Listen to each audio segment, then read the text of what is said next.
Paul, a servant of Jesus Christ, called to be an apostle, separated unto the gospel of God. Romans 1, verse 1.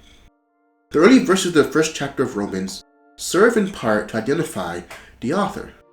Paul had every right to assert his position as the greatest Christian of his day, but he chose to begin his letter by calling himself a slave. The word servant, as translated in the King James Version, is not strong enough. The original word literally means bondservant or slave. The idea of slavery to Christ had interesting implications. Paul recognized that Christ had purchased him at a great price. He was also very aware of the necessity of complete commitment to the one who owned him. He accepted his responsibility gladly, and in every case, he gave priority to the demand of his master. In the 9th verse of the first chapter of Romans, Paul says it again, "For God is my witness, whom I serve with my spirit in the gospel of his Son." For Paul, Christianity included service without reservation. This attitude on the part of the Christian toward his Lord is not too prevalent in our day. The modern emphasis on liberty and self-expression does not produce a favorable climate for the concept of complete dedication.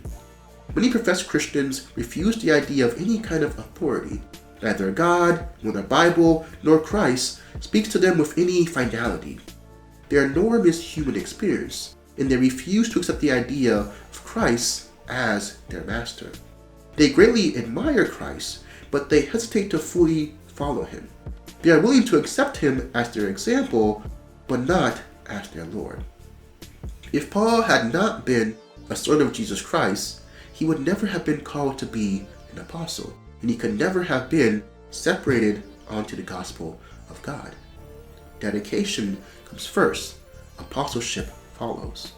The world is in need, desperate need, of men and women who are willing to be slaves of Christ, who are willing to make their own interest and plans secondary and God's primary. And of such is the kingdom of heaven. And as always, think on these things.